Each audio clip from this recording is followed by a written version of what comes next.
renew, revitalize, do environmental restoration to Four Mile Run, which was a channelized stream that divides Arlington and Alexandria. As a part of that, the master plan envisioned a number of crossings that were, new crossings that were for pedestrians and bicycles only, not motorized, to help knit our communities back together so that the stream no longer divided us, but united us as one community. This design competition was meant to elicit wonderful ideas for placemaking an iconic bridge that we think is going to be really the center point of the stream restoration. So we're very pleased that you're here, that the three top teams have come together, and some of the administration from Virginia Tech to help us today. And I want to first introduce to you Jack Davis, who is the Dean of the Architecture and Urban Studies Department of Virginia Tech. Come on up. And he'll take it from there. We'll get going. Thank you very much.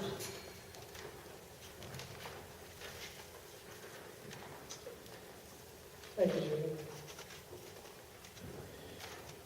I'd like to give special recognition to Judy Narataki and Neil Sigmund. And they're the co-chairs for the Joint Citizen Task Force, and to the members of the task force. If anyone's here, could you please stand? Well, thank you. We'd also like to thank the citizens of Arlington and Alexandria and the Northern Virginia Regional Commission and their staffs that have made this opportunity possible.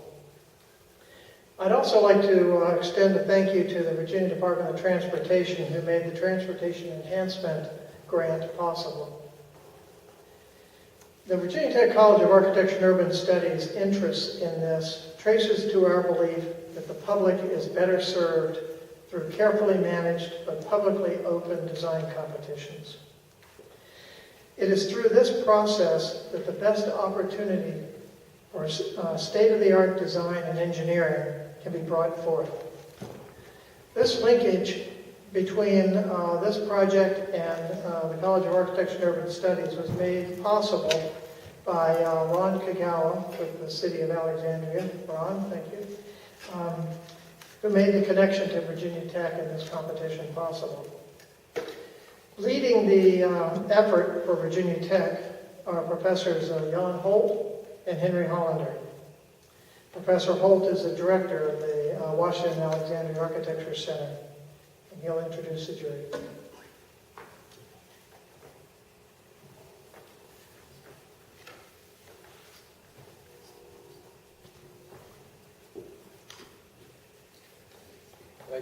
Thank you, Jack. The Washington Alexandria Architecture Center, which was really founded by the college up here almost 30 years ago, has run a number of competitions.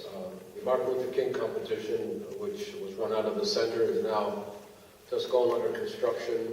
Women in Military Service to America, and the Center for Innovative Technology. And we've sort of prided ourselves on the ability of really, I guess you would say, improving the level of design, especially in public work. And we saw this as an opportunity to sort of try to find a process of modest cost that would allow significant public work to be open to a larger professional cadre. So part of that process, of course, is the ability to evaluate. And we're very, very lucky to have with us 4 excellent panelists who are going to rank the 3 competitors that you're going to see today. In fact, this process is a public process. It's part of the required public process for public work. And it necessitates a question and answer period open to anybody, any citizen, member of the jury, anybody who wishes to question the individual professionals that are presenting. So we are trying to follow the format of public work, and at the same time we're trying to find the most innovative, iconic way to achieve a solution. We're very lucky to have with us Michael Abrams from Parsons Brinckerhoff, a very worldwide worldwide known firm in engineering, especially bridges, but in engineering in general. Could you please rise? We're very lucky to have you with us. Thank you very much. Julie Beckman from KBAS recently just completed a competition for the Pentagon Memorial. It's quite an achievement to have that done that rapidly, and we're very lucky to have Julie Beckman with us. Julie? Frank Schlesinger, basically a founding member of the University of Maryland,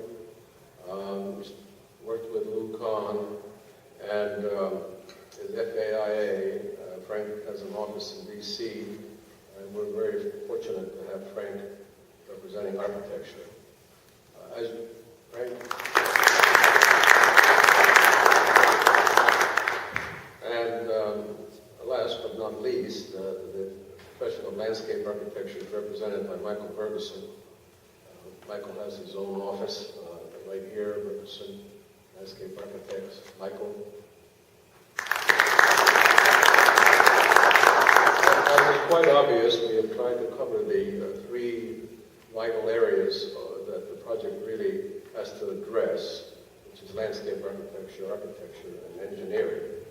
A kind of synthesis of those professions is what we are hoping to see.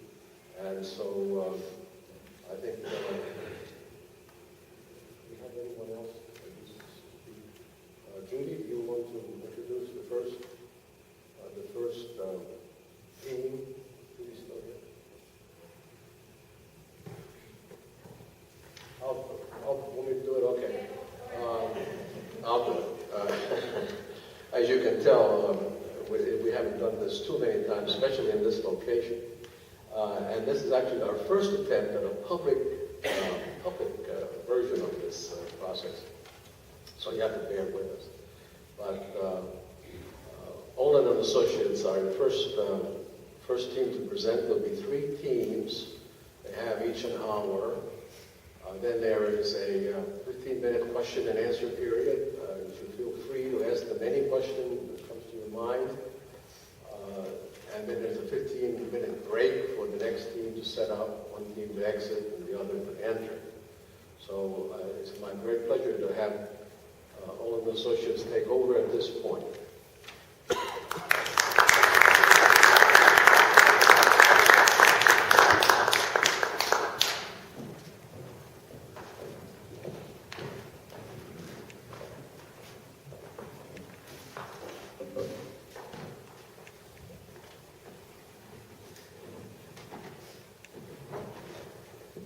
Thank you very much. My name is David Rubin. I'm a partner at Olin. We're honored to be here in this illustrious hall, and I'm pleased that our team is going to be your guinea pig, I guess, with regard to the public process. I'm not very good at standing behind podiums, so please forgive me if I try to get closer to you. I promise I won't fall off the edge of the stage. I think that we are actually the only team that is led by a landscape architect, and I wanted to talk about that for just a moment. Landscape architect is a noble profession that really does encompass the entirety of the democratic process. It is the place in which everyone gets to participate. Building architects and others design things for specific groups of people more often than not. And landscape architects are often charged with designing for the entirety of the population. Rich or poor, advantaged, disadvantaged, educated, not well educated. And that makes it, I think, an opportunity to lead this particular project in such a way that it really does bring community together, because community is that full spectrum of our society. And so we're very excited to be given this opportunity. I'm joined by my esteemed colleagues from Buro, Happold, and for Explorations Architecture. David Virat is the director of the Bridges Department at Buro, Happold. And Yves Paget is partner at Explorations Architecture, who specialize in the design of bridges as well. I rarely get the opportunity to thank people in advance, and I want to do that. We have a healthy team that has helped us, and it would be inappropriate for me to move forward without actually acknowledging them. So if you'll indulge me, for just a second. From Olin, I want to particularly thank Jenny Cutnow, who's here. She's behind the projector right there. She is responsible for all the beautiful graphic material that you'll see, much of which was handed out to you. We have our fellow designers, Chris and Marissa, Jessica, and Nick, who are not here, but they're here in spirit because you'll see their work. From Buro Happold, I want to thank Cristobal and Simon and James, who also are not here, but are here in spirit. And also from Explorations Architecture, Benoit Gutierrez is sitting in the front row there. He is the other partner from Explorations, but as well their colleague Alexis, who was very helpful in this. I thank you for indulging me. It's important to get that recognition out there. We'll start with the first slide. Ours is called Connect 4, and I hope that this becomes obvious to you why we're calling it such. It really is about connection. Bridges are these wonderful constructs that actually connect communities. They bridge gaps. They allow people to become familiar with each other, and really do deal with the process of getting communities together, as was said in the beginning. And here we have an opportunity to take an extraordinarily diverse community and actually bridge the gulf. And you'll see how Connect 4 actually begins to do that as we move forward. Just to talk about our credentials, the team itself is comprised of Olin, Buro, Happold, and Explorations. And you may know us from our work at Bryant Park. Something to know about Olin is that we are socially sustainable landscape architects. We deal with sustainability in all of its attributes, but really every design decision that we make has the first sieve of social sustainability. So our goal is always to bring people together. That is the first thing that we go through when we begin a process.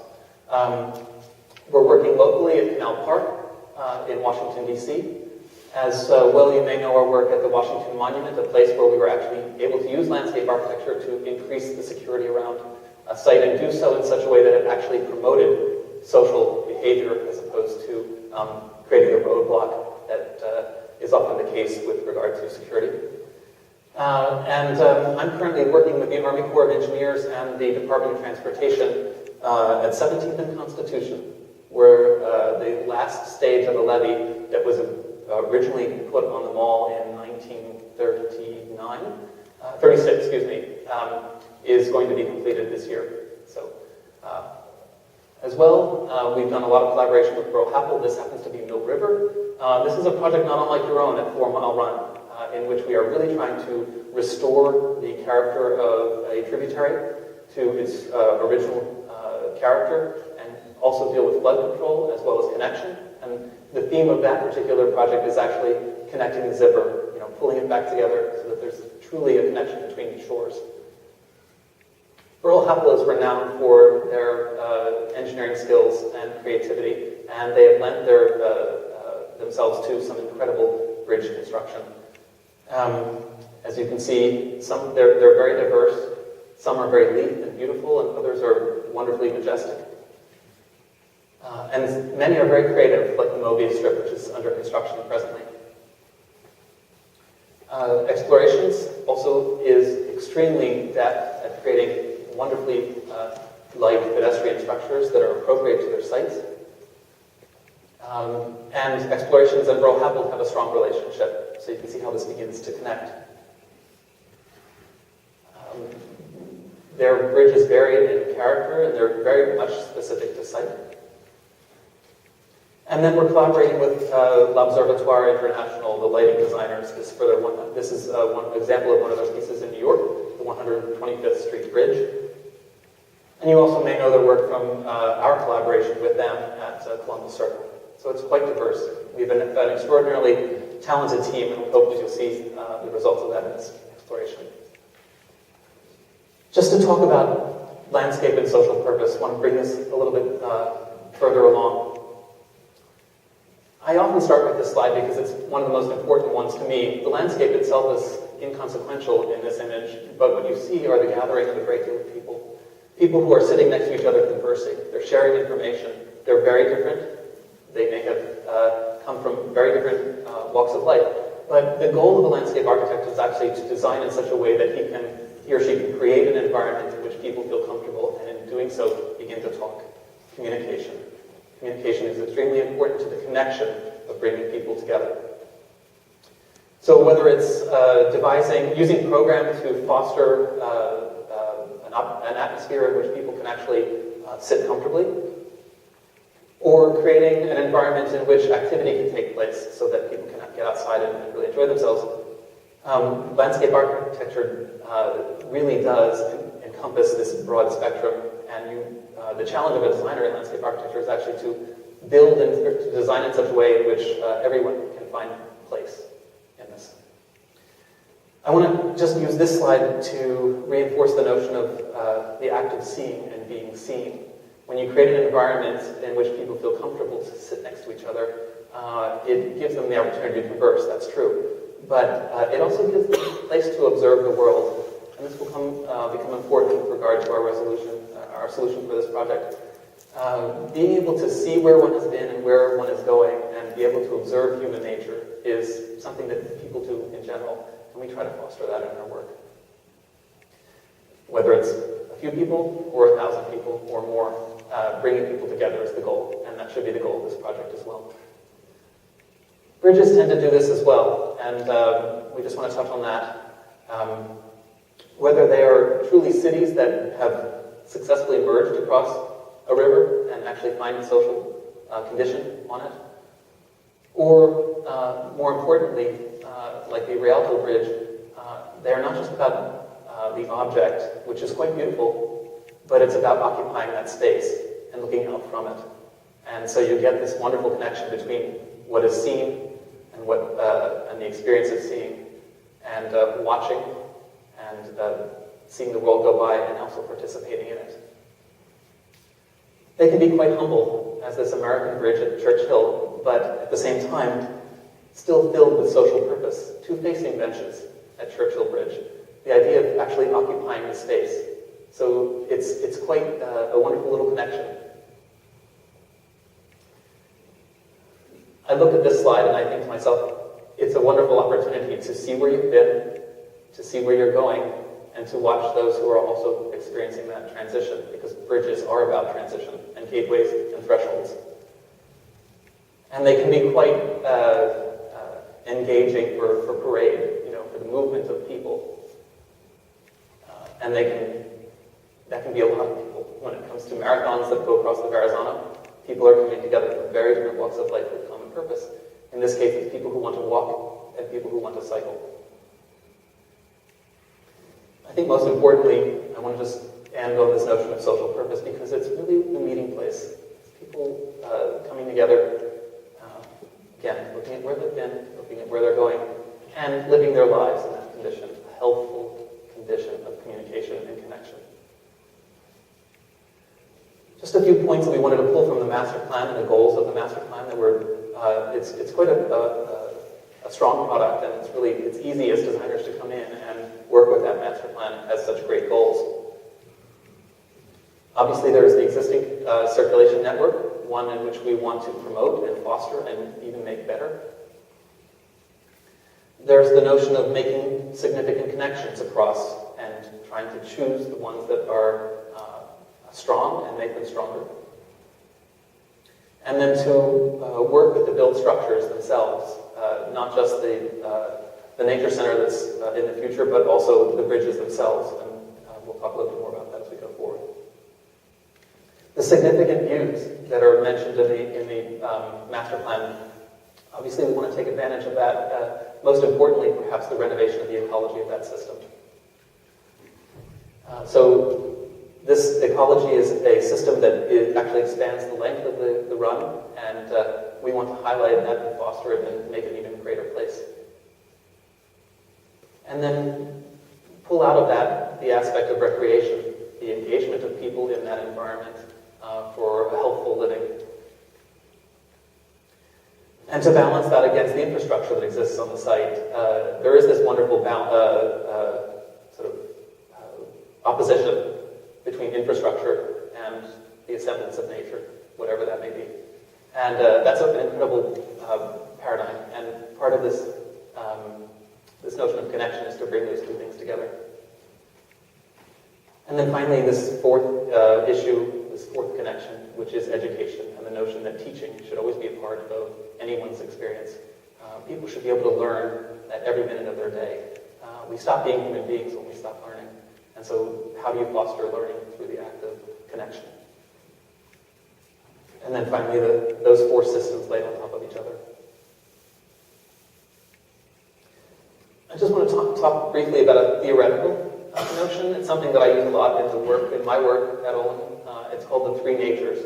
And it's the only time you'll see another number besides four. So three natures really have to do with, it's something that John Dixon Hunt writes a lot about in academic treatises, but it's about the notion of moving from culture to nature, from the realm of the gods, which is nature, to civilization, and the transition that takes place. And I thought if we could add something to the notion of master plan, it would be to build upon this notion of the three natures.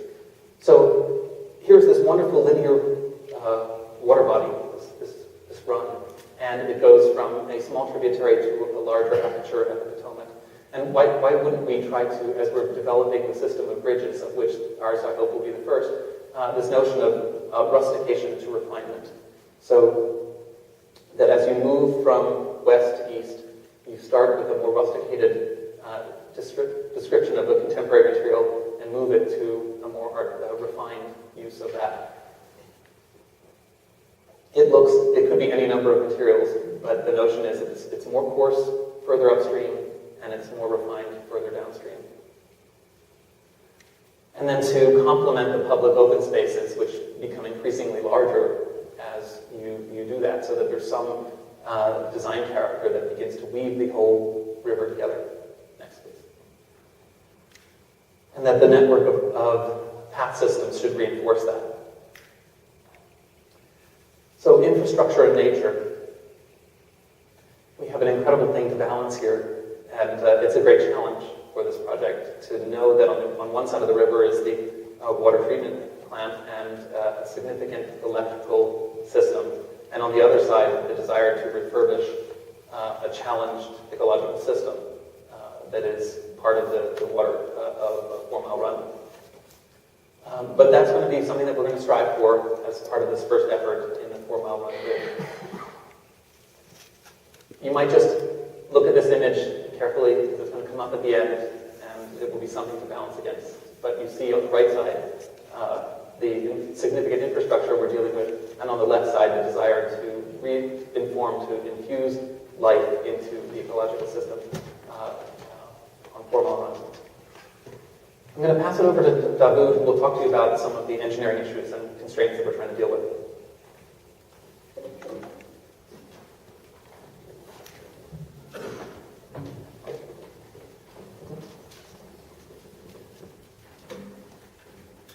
Thank you, David, and good afternoon, ladies and gentlemen. It's a great pleasure for me to be here today, representing my company, Buro Happold, and as a member of the team, Olin, to share our professional work and to present to you, the public, and the selection panel, our conceptual design of the bridge. David and Eve will describe our ideas and rationale for the wetlands and the natural system, the connectivities, and the options for the bridge in some detail.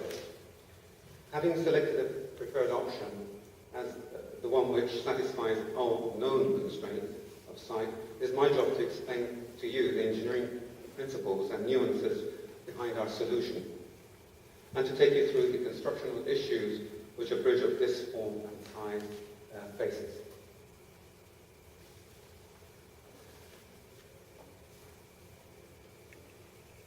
In my opinion, it's always good to start with the principles. The solution you'll see presented later on is a leaning arch which supports a curved deck, which is used by pedestrians and cyclists. We are conscious of the fact that the bridge is subject to flooding, and we are looking at a solution with no negative impact on the stream. We are looking at a deck with a minimum width of 12 foot, with shared space between pedestrians and cyclists. The bridge curvature, slope, and ramps will be designed to respect the ADA intent and philosophy, and to be inclusive to all users. The structure is to be slender, lightweight, unique, and iconic in the proper sense of the word. A solution which can be engineered simply. Our information on the geology of the site is limited at this stage, but which will greatly influence how the bridge supports will be founded. In line with DOT requirements, the bridge will be designed for a life of 75 years, and this means it will have to be durable. Our solution will have hollow sections and fabricated plates, which are treated for long life with a high-quality paint system. The supporting structure, the abutments, will be from concrete, and we're currently looking at a timber deck. The bridge itself will be made from steel, obviously so as to make it as lightweight as possible. As an engineer, I'm always conscious that what we design should be buildable. This particular site is very close to high-tension electricity lines, and this will be a challenge for the contractor who builds this bridge. The high-tension transmission and distribution lines carry heavy currents and high voltages with potential risks of arcing. This means that tall, masted structures with cables are at risk both during construction and in service, so the safest thing to do is to locate the bridge away from them. I mentioned earlier the area is prone to flooding, and we must take measures to minimize the impact of the bridge on the stream. By having no support in the river and spacing out the abutments outside the flood zone, you will avoid a certain risk. The soffit, the underside of the bridge, will be as high as the soffit of the adjacent bridges and will allow for impact of debris, that's logs and pieces of wood, which is carried by flood water and hydrodynamic forces of swell water in the structure. I'll now hand over to Eve, who will take you through the bridge options, and I'll pick up later on the preferred solutions. Good afternoon, everybody. I'm going to walk you through the process of discovery that we went through for the last month. Maybe you go to the next slide. We've just selected a small number of sketches and options that we've explored, both from the connectivity point of view, the structural issues and constraints that David just explained, and from the architectural intent that was to design an iconic yet fairly simple and elegant bridge for this location. So you're looking at various options, which are some of them contradictory with the others, but the first things we've explored are both in elevation and in plan, in the alignment of the bridge. We tried to find the alignment which made sense actually for this location, working within the envelope that was given in this competition stage. And we also worked in elevation, obviously, because of the power lines and the fairly busy visual environment of this site. So you see actually on the top left, for instance, an arch structure. On the bottom left, you see a cable stayed structure. So we've gone through actually most of the existing technical solutions to span the stream without a pier, and I'm going to run you through most of these and to bring you to the solution we've actually selected and we think is the best for this site. The first and most obvious solution would have been actually in the beginning of the process when we first visited the site to have a straight bridge linking Commonwealth on the south and Heath Street on the north side of the stream. But as David mentioned, there's a lot of technical constraints actually on this straight alignment. Obviously you see the power lines, basically they are 30 feet apart and they're roughly 30 feet tall. So it makes actually a sort of corridor across the river which is nearly impossible to inhabit and to put a structure there. On top of this, there are two sewer outfalls on this alignment, which would make the construction of the abutments very, very difficult. And last but not least, upon visiting the site, we actually found out that it didn't make too much sense actually to have the bridge on this alignment, because people using and walking and cycling around the site today wouldn't find a good path actually crossing on this alignment, because the idea of, well, our idea for this bridge is to make the bridge like a gate, a pathway for the regenerated 4-mile run stream, and we think that it's actually happening on the west side of the site with the wetland that you see on the left side of the picture. So, next slide. So we've started to explore actually several curved alignments, which would take us as far away as possible from the technical constraints, meaning the power lines crossing the river and the sewer outfalls. So we started with this sort of horseshoe alignment bridge, which would be challenging in other subjects. For instance, with such a span, obviously the crossing would be much longer and much more difficult to build. We would probably need some intermediate piers, whether in the river or a very significant structure that would actually be not so nice in our opinion. So we went to another option, working from this one, which was a double horseshoe shape to try and have a structure actually in between the two decks, but it didn't feel right because as David was saying, that the site is not really symmetrical. There's an evolution from the west side to the east side, and we felt that the bridge, a symmetrical solution, was not actually the solution because it did not emphasize the way people would use the site and would actually enjoy the site. So we went from the solution to the other one, which was sort of interesting, but it was not yet, we were not there yet actually, because with this solution we had the same kind of structural challenge, because the bridge was very long, it was spanning the river in a very indirect way, if I may say, and basically the most interesting space of the bridge at mid-span was just below the power line, so it didn't feel right. So we went for several other schemes trying to match. So it did not make totally sense, actually. We explored all of these, but they didn't feel right. So I'm going to show you a few more with various solutions. But we felt that we were losing the simplicity and the obvious sense that we are looking for in linking the bridge with the future regenerated park. So next. And we ended up with this solution that we discussed for a fairly long time, actually, because it was a good compromise, actually, between the idea of providing a continuous sequence from the pathway on the bottom of the image and the pathway going along the north side of the stream.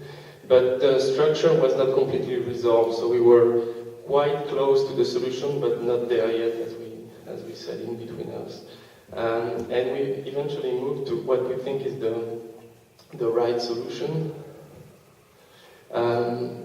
It's the right, actually, alignment was the first thing we found, because we thought that the best solution for this site was actually to create and to connect the existing pathways, the one on the south side, which goes actually along the wetland, and the one on the north side of the river.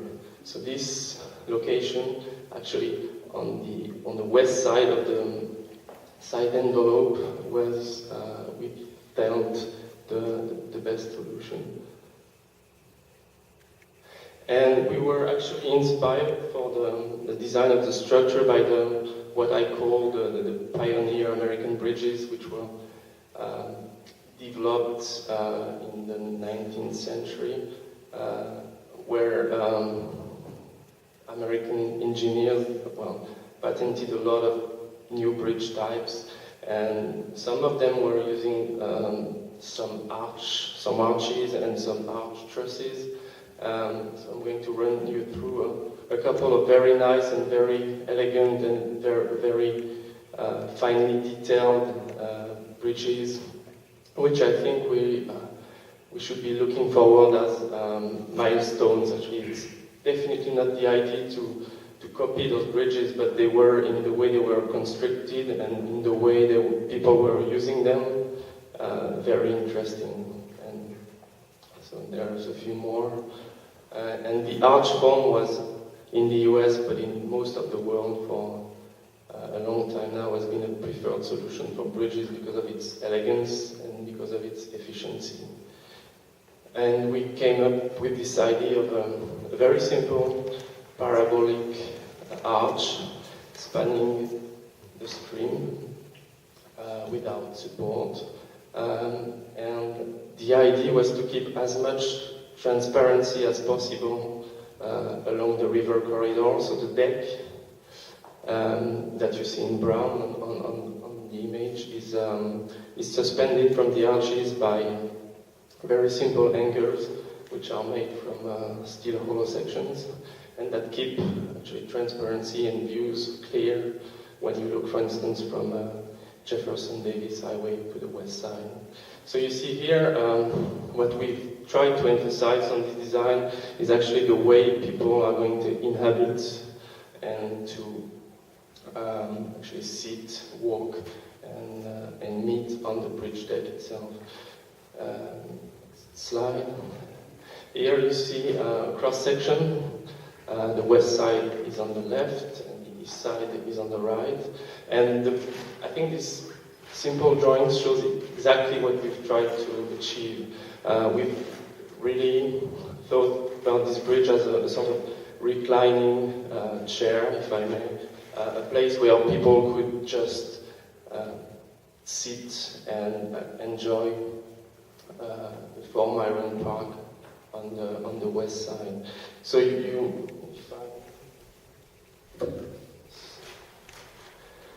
see the arch itself with the anchors. There's a bench here which goes all along the bridge, along the pathway. There's a fairly wide pathway accommodating pedestrians and cyclists. And there's what we call a sort of amphitheater here, which allows people to sit and to enjoy actually the landscape on the west side, which is the natural side of the park. So it's a fairly simple design. You see how the bridge is actually built. There's a big box that we will be talking about in a few minutes, and the timber decking, which goes on the sort of bleachers on the pathway and which creates this long and very comfortable bench.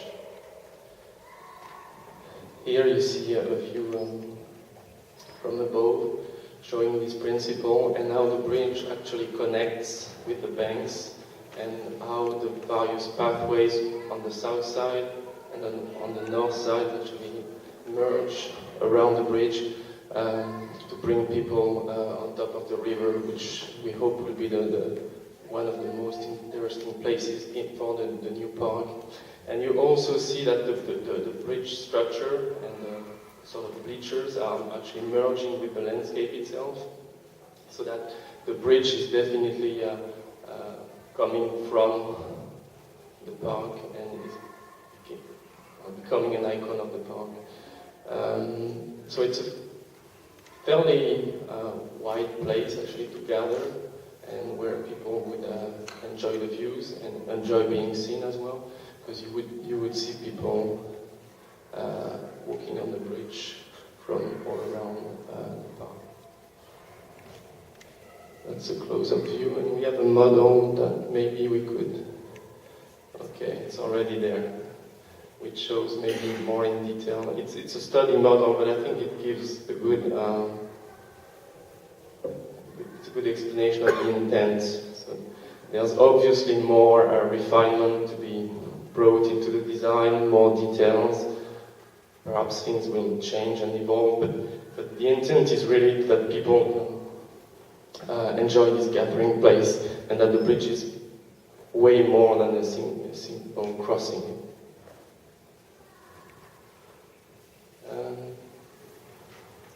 David will say a few more words about the engineering itself.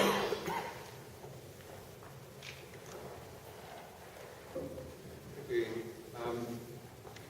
I'll talk you through some of the numbers here. As envisioned, this preferred solution, the overall span of the bridge is about 300 foot. The inclination of the arch to the horizontal is about 35 degrees.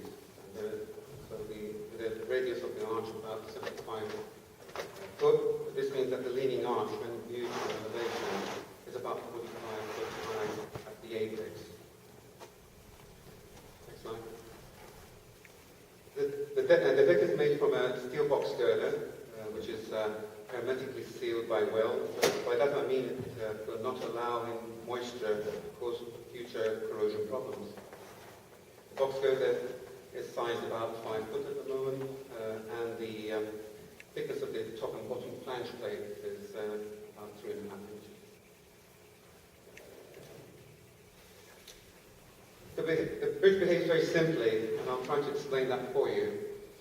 The vertical loads, that's the weight of all the steelwork, timber, parapets, plus live loads, that's the weight of me, you, and the public using it, is transferred by the box girder to the inclined struts, we call them hangers, which are in tension.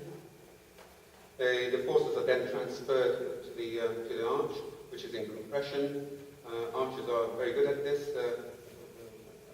property, and then the loads are then transferred safely onto the foundations. Straightforward structure. We will be designing the bridge so that it is perfectly balanced under its own weight by carefully placing balances in the box girder. Any overturning effects at the ends of the arch due to live loads, going back to what I said about people's weight, are carried easily by a series of tiles, some of which will be in tension. Next slide. As I explained earlier, this structure has an arch which is made from a hollow fabricated steel section, could be circular and or triangular, and the box girder is rigidly connected to the arch by steel plate hangers. Next one. When wind blows onto the bridge from the side, the hollow section of the arch is profiled so that the drag forces on it are minimized, and the hangers are so spaced apart that wind can blow through them easily. And the deck profile is shaped a little bit like the wing of a plane to avoid disturbance and what we call eddies. As a matter of routine, we'll be carrying out rigorous analysis of the bridge under wind load. Next slide. This type of structure will need clever analysis to calculate the stresses in the structure. We do this by a method called finite elements. The next slide will illustrate this. Blue-colored contours show areas of the bridge with low stresses, and the red show high stresses. Next slide. The bridge will be designed and analyzed carefully to achieve best user comfort. We will carry out tried and tested methods to calculate deflections and vibrations.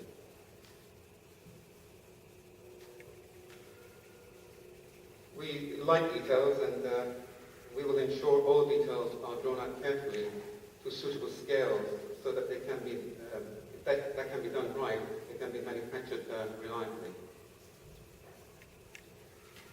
Here I show you some photographs, some of our bridges with similar details and how they've been fabricated. This is to emphasize the point that the detail will be pre-engineered. Some preliminary work needs to happen and be carried out on site. The site will need to be prepared for foundations and support with reinforced arms, similar to what's shown here. I've mentioned the importance of construction in design. This slide relates to another project that illustrates how we designed with construction in mind. In the case of this bridge, which was prefabricated offside, it was launched from one side of the river to the other by pushing the bridge with a launching nose.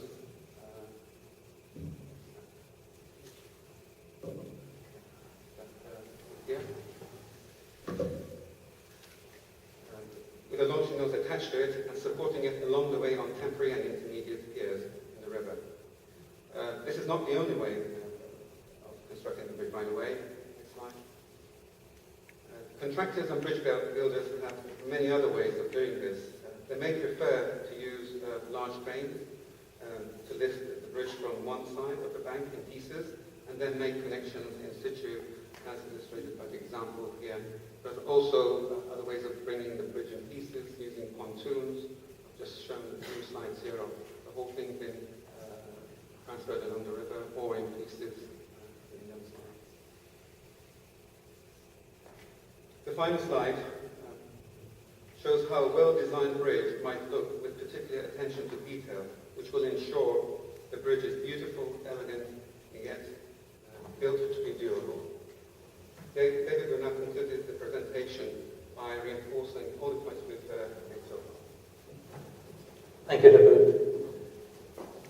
So, this bridge does wonderful things. It really does. It actually completes pieces of the park well in advance of the rest of it. The idea of creating a connection, a loop that allows for people to easily traverse 4 Mile Run and become engaged, because bridges obviously cross borders. They go from one side to the other. They alight from landscape and land on landscape.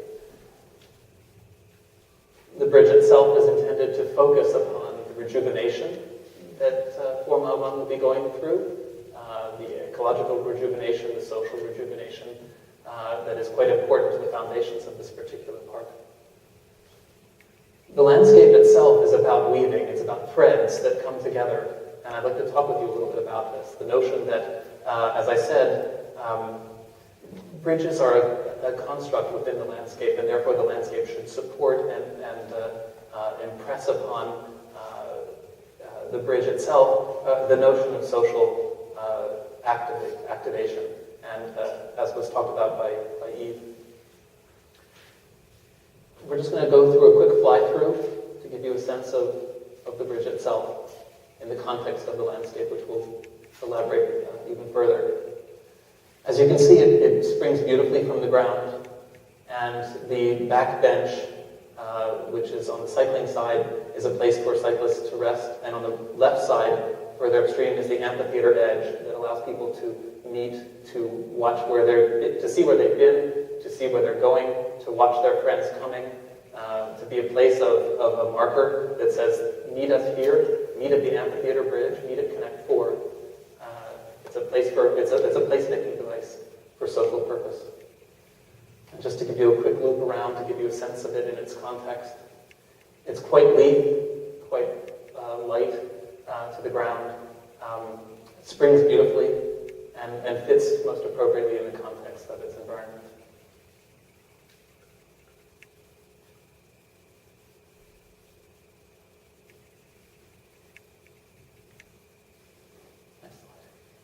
So I'd like to talk with you about some of these issues, the 4 threads that I was dealing with before, and how that really does enforce itself on the bridge, how it really does create a place where people will come together.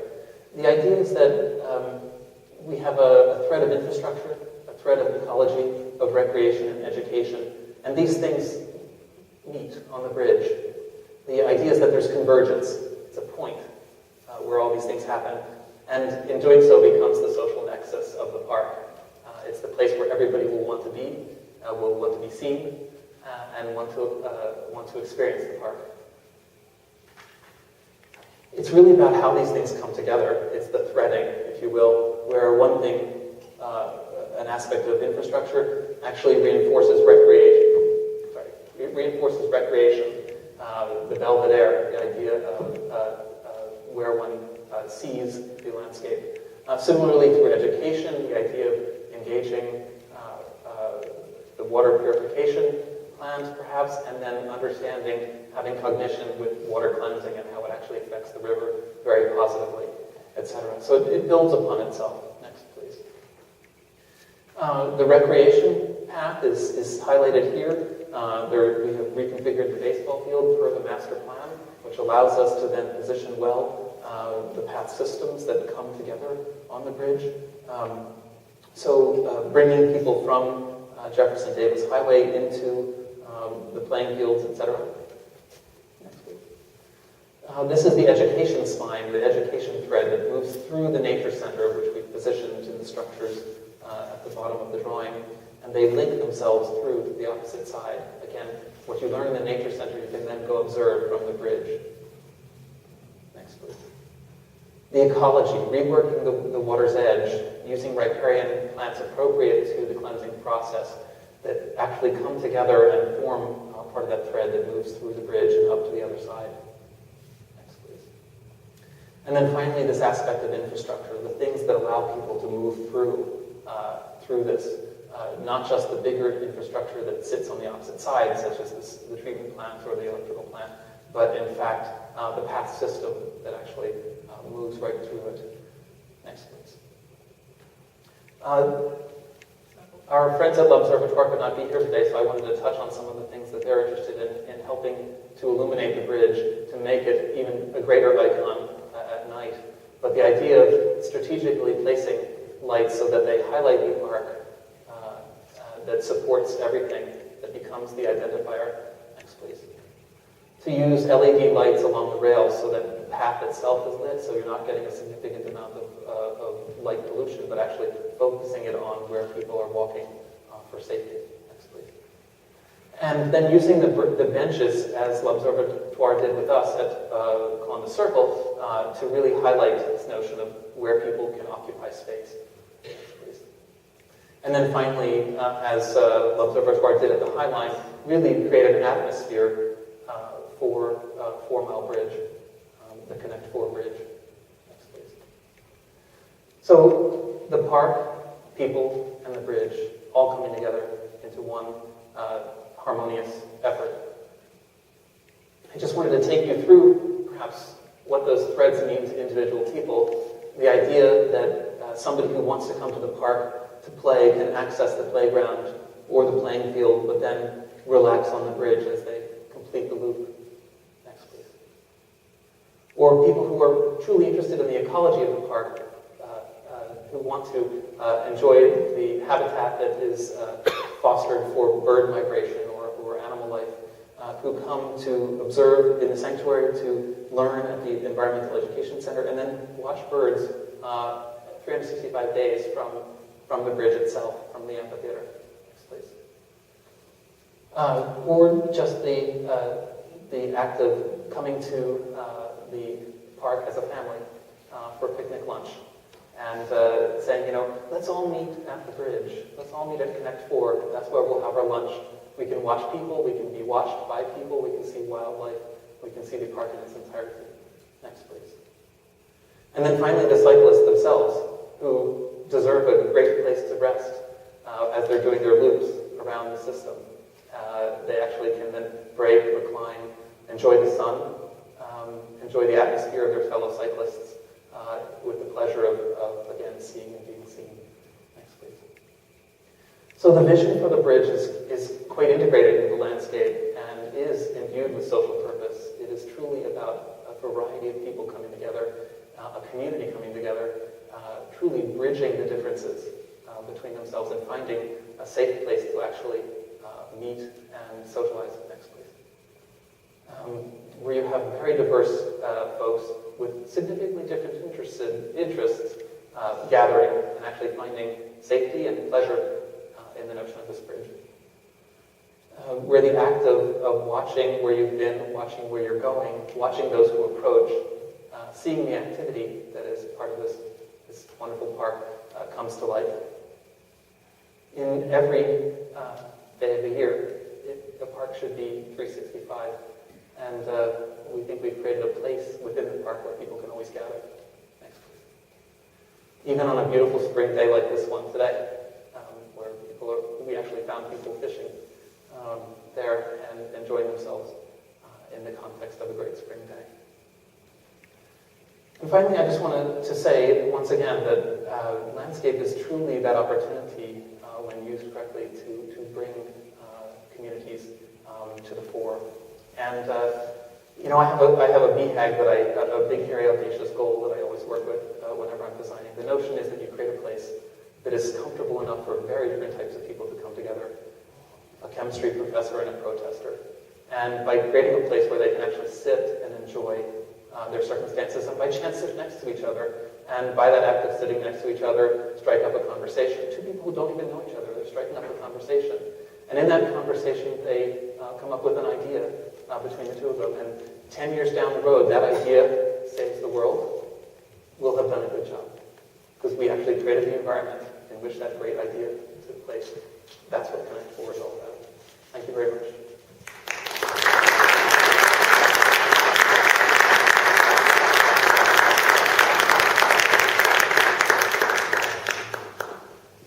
Other questions?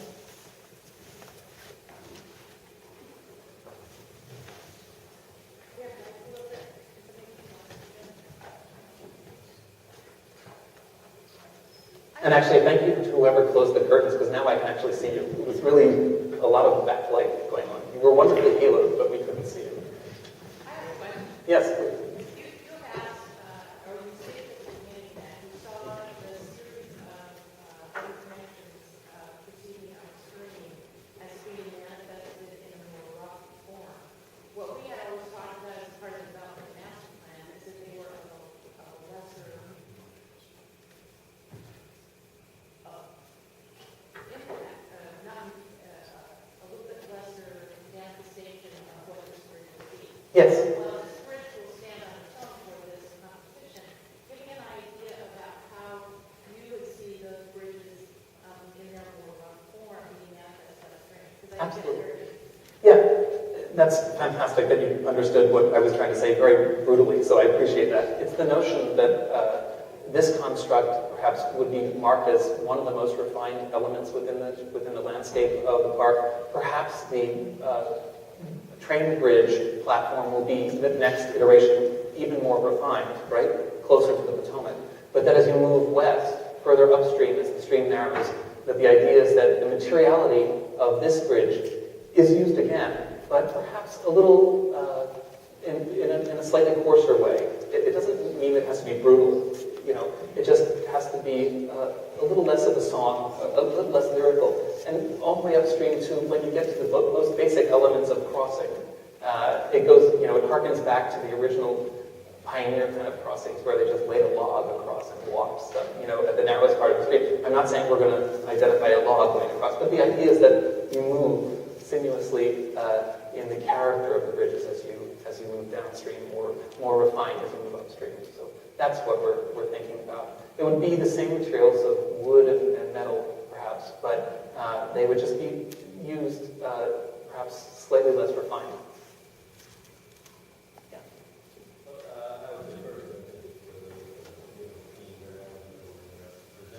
And should I should speak up. I say first that it's a beautiful scene, very eloquently presented, and I particularly appreciate the broad view of looking at the larger context.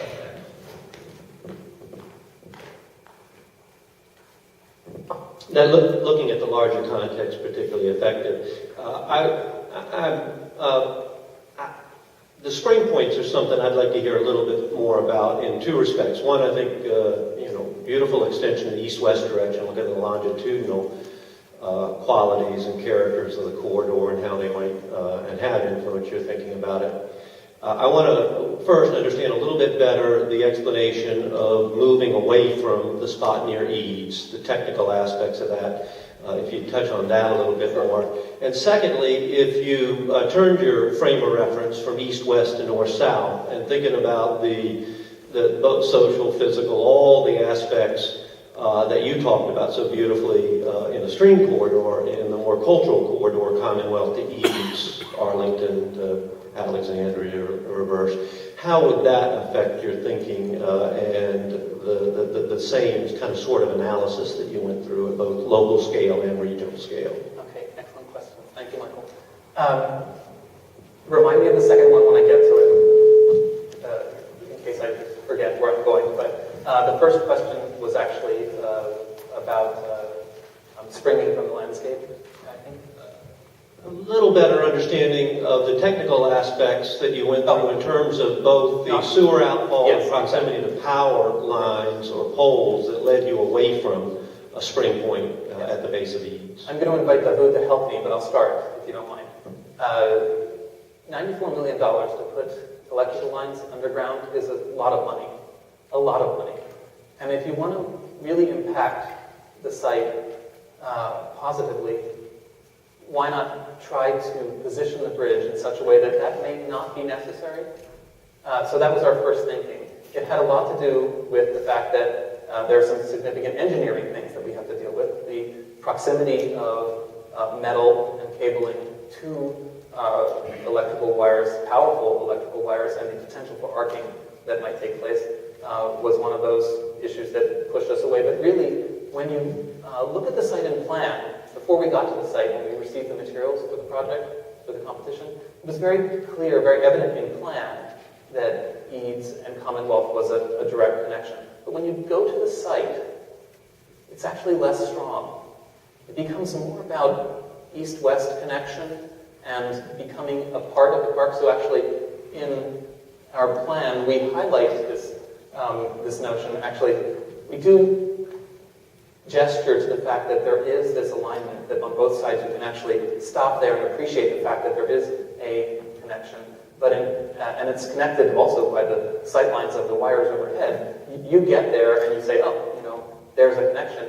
But it's stronger in plan than it is actually experientially. Experientially, it's really about the pull of being in the park and experiencing the park, which is an east-west relationship. And so the combination of the challenges of building upon the stormwater outflow on both sides of the river at that point, the combination of the electrical lines which are overhead and the potential proximity of the electrical to the bridge itself, and then also the notion that the strength of the park is to demarcate it in that movement east-west, seemed to drive us to that side. On the larger issue of the connection of Eads and Commonwealth, it is very challenged on the north side of the run, and in fact the full block or two where the electrical plant is on one side and the stormwater treatment plant is on the other side, that's a challenging street to try to inhabit.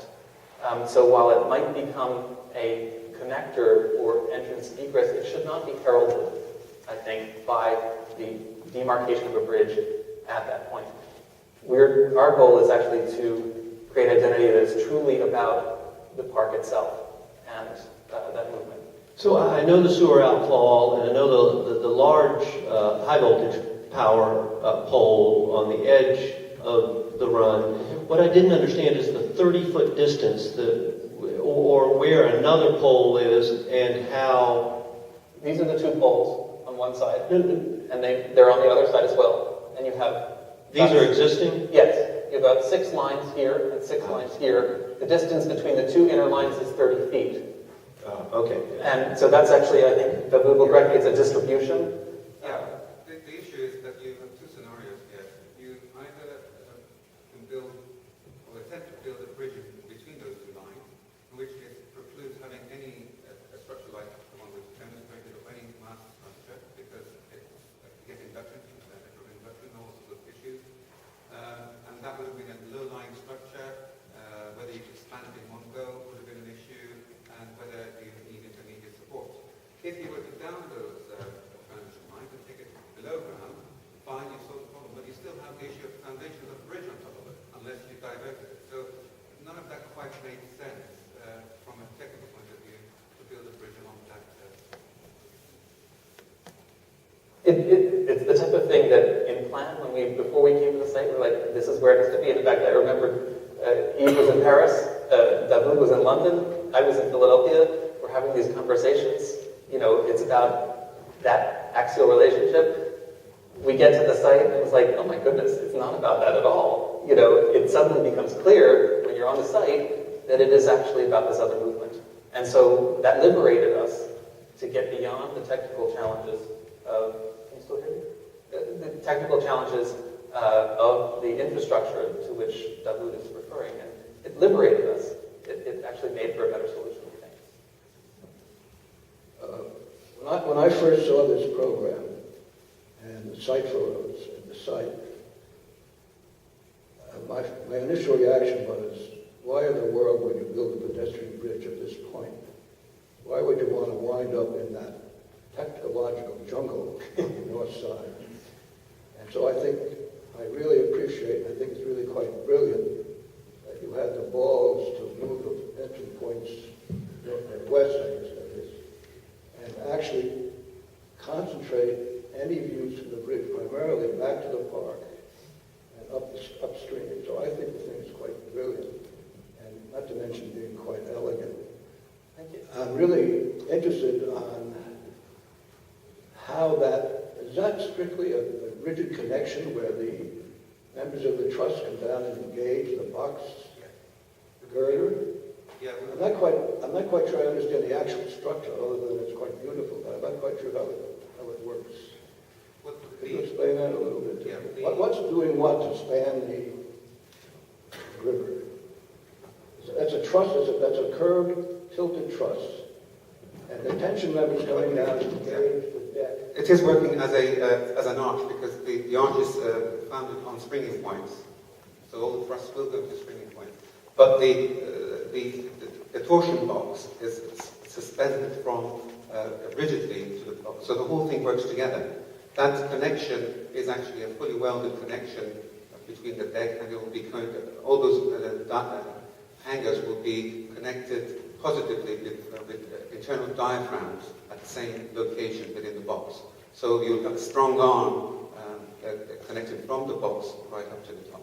I'm going to interrupt for 1 second just to Jen. There's an image where the piers are coming up out of the ground, and then the arch comes off. Sorry, keep having the conversation.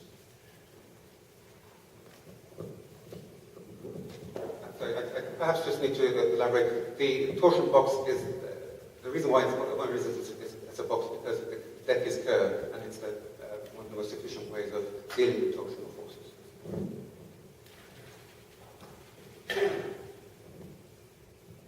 Any other questions? Yes.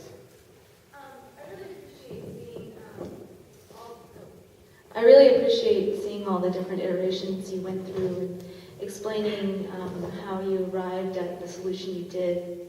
That was very helpful in allowing me to understand why you came to this decision, this design.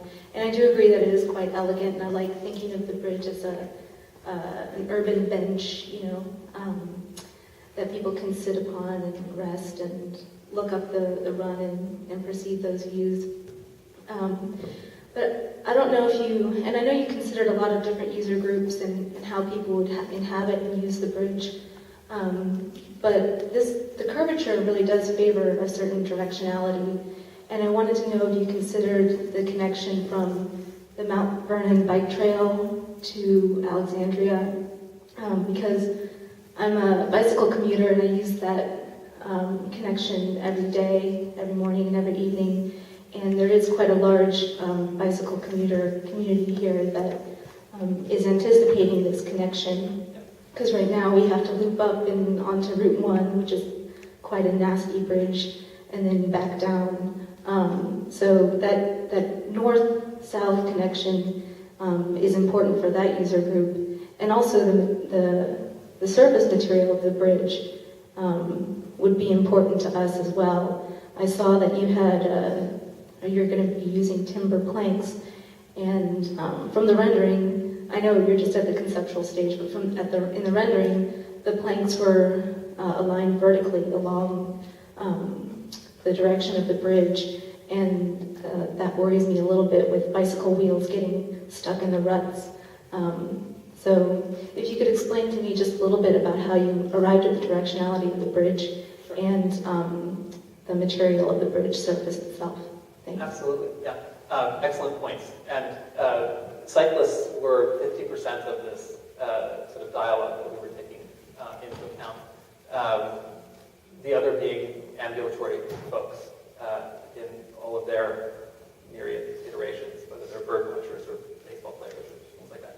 And the goal was to try to really, pardon the pun, but bridge the community in terms of reacting, making it something that everybody could find appreciation in. We're pretty close. I'm not saying we're perfect, it's a conceptual idea. We were concerned about turning radii issues. And certainly the switchback that you experience to go underneath the Jefferson Davis Highway is a challenge for any cyclist. Our goal, and Jen, can you put up the landscape plan that we had? Our goal is actually was to try to position the bridge. This was our thinking, and we may not have gotten it right, so please bear with us. The idea of the length of using the length of the park, and then easily going to the opposite side and switching, this incredible loop. Favoring that for now, in advance of the notion of coming upstream or going downstream, I guess that's what it is, from east to west, and then turning onto the bridge and going back into that north-south corridor. We were still able to get a turning radii that would allow for a cyclist to move smoothly through, coming off of any, whether it was eaves and ramping down in one direction or the other, or coming underneath the bridge, and the highway bridge, and then making a sharp left and coming in. The notion was to try to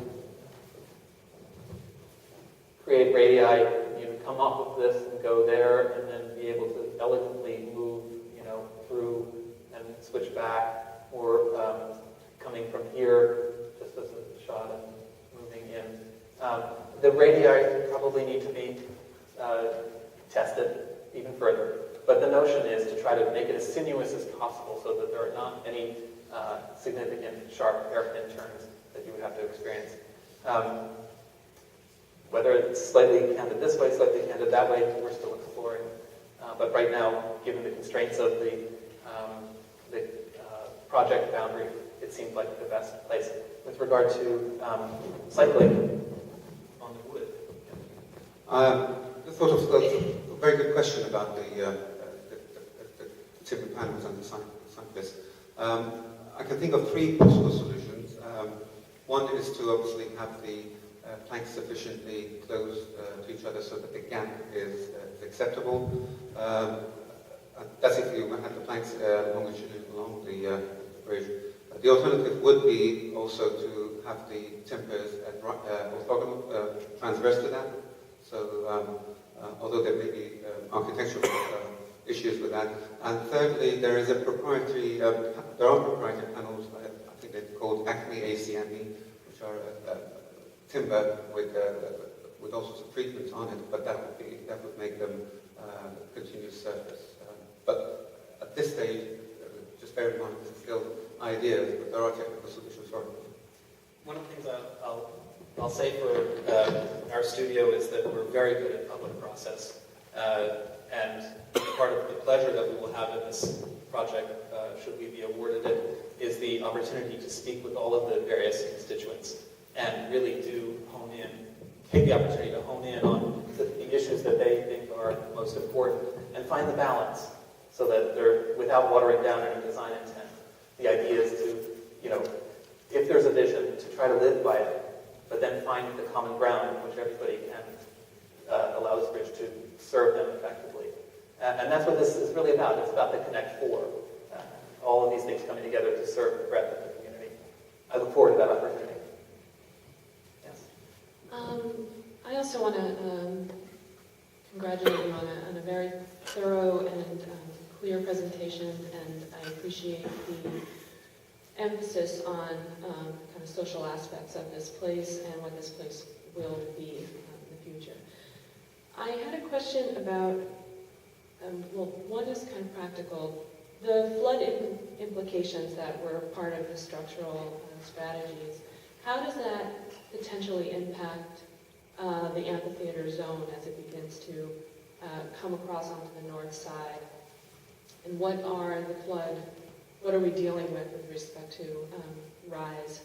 Secondly, that's kind of a quick technical question. The second is, and Frank already brought this up, there is a strong, very strong emphasis on turning the view and turning the social interaction back towards the west. And I'm wondering, what is your attitude towards the infrastructural jungle on the north and the very incredibly commercial corridor to the east at Route 1? And were there any considerations to the impact, visual impact, once you're on the bridge coming onto the north side, to either embrace or shield in one way?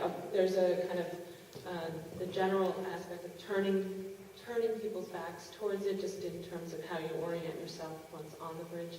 But I'm wondering if there was a particular, if that in fact is your attitude, to turning back on it, or if there were other implications towards maybe plantings on the bridge itself, or other types of screening, or embracing views of that infrastructure. I'll take the second part first, and Luke can hit the first part, because he'll know better about the flood issues. But I will say that the bridge itself is no lower than any other bridge that's on there. With regard to the aspects of infrastructure is part of our life. It's not something that you necessarily want to ignore. And our gesture was not about ignoring or ignorance towards infrastructure. It was more about heralding and connection, heralding the sort of rejuvenation of the park itself, and reminding people that it exists. Because often, as an infrastructure element in itself, the run, which was a very different place prior to our intervention of it, as in our human intervention of it, was not. It was a beauty unto itself. I'm working on the LA River in Los Angeles. It's a channeled, Army Corps of Engineers channeled river, even more so than this one. But it is a construct of infrastructure that most people don't even understand. They don't even appreciate it. They don't see it. Our goal is actually to, I think, through the process of rejuvenation of the run, to remind people that it is there. It doesn't mean that it's to the exclusion of the infrastructure that is on the north side of it. In fact, it is part of the dialogue. It's not necessarily about screening it. It's about direction and directionality.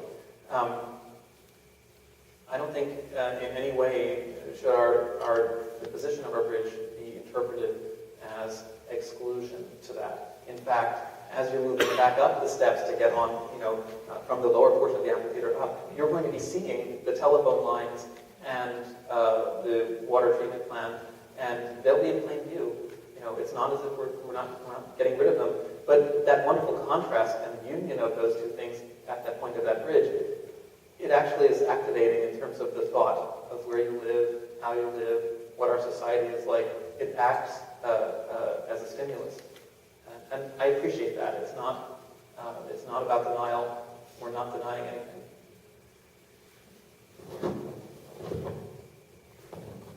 With the issue of flooding, we at this stage have little information. It's what we've managed to get over the last few weeks to look at this. But the guiding principle must be that, and I understand back in the 70s there was some serious floods here, but that the floodwater is controlled, and it's not been allowed to go to higher than a 1 in 100 year event. What we would do, we would position the bridge so that it would be for freeboard of 600 millimeters, that's about 2 feet above the 1 in 100 year flood event. That mitigates the risks incredibly. But as a last resort, I mentioned that you can design that bridge to withstand impact of some debris at the leading edge. So the right thing to do is to avoid it of cost, but then if not, over a really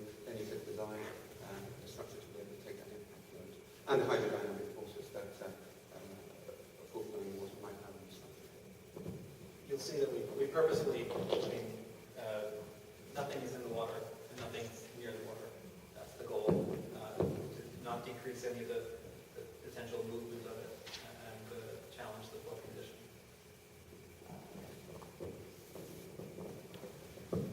I was wondering how wide the deck is. Now I've got to come up with it's I think we did it at, and I apologize, it's like the thing I should know right off the top of my head. I believe that we did 8 feet and 8 feet so that cyclists could pass each other easily and get off of their bike and sit so that there was no, conflict with each other.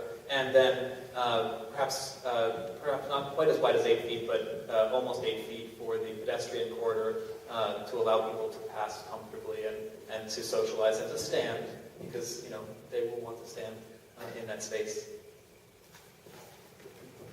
Take one more question. Go ahead. I'm a structural engineer, so I'm going to ask a structural engineering question. That's yours. The cross-section you presented of the steel box, you had 3.5-inch steel plates top and bottom. You had lots of welded stiffeners, diaphragms. It struck me as a very expensive, complex structural steel element. The entire structure, particularly the box, struck me as going to be very expensive to build and difficult to fabricate, ship, and wrap. What are your thoughts on that? Well, actually, that cross-section is for a bridge we recently did in Singapore, and it was done by local fabricators in Singapore. We sent out some inspectors there to look at the fabrication process. In actual fact, it wasn't. You can split this box into two, do all the welding inside, and then do full penetration butt weld at the webs, if you may, or at the plant points. It's really a matter of detail for the fabricator, but it will be done in smaller pieces and welded together. The exact details, obviously, for this one will be developed, but it needs to be a stiffened box with diaphragms inside for it to work because of the way the structure works. There will be some additional cost as compared to an open section. Of course, it will be, but it's not formidably more expensive. There will be a premium to pay for it. But the long term, I believe, the long-term advantage of a box girder over its life will far outweigh the open sections because of the fact that it's hermetically sealed, no corrosion inside, you don't need to paint. So there's a balance to be had between the costs, the longer term, and the short-term cost, the capital cost of the construction of the bridge. All right, we want to thank this team for a great presentation, a wonderful design. We're very excited. We're excited to see the next couple. Just one closing remark real quick. Please go ahead. I wanted to thank everyone on the teams again. It's been an exciting month, and it's a month. So these are just ideas that represent a short period of time. When given greater opportunity in time, even greater ideas will come out of it. We wanted to thank the folks on the jury and also the committees who put this together, as well as the folks at Virginia Tech. It's been an extraordinary experience, and we've had a lot of fun. And when you can come out of one of these things, even before the decision is made, and say you've had a lot of fun, that's pretty good for us too. So thank you very much, and we look forward to talking with you about it in the future. We're going to go ahead and take a 15-minute break. You can have 7th inning stretch, but please be back in your seats in 15 minutes because we really are going to start. Also, there's handouts that many of you probably didn't get because we came in after the presentation started. We'd like to hand them out to you.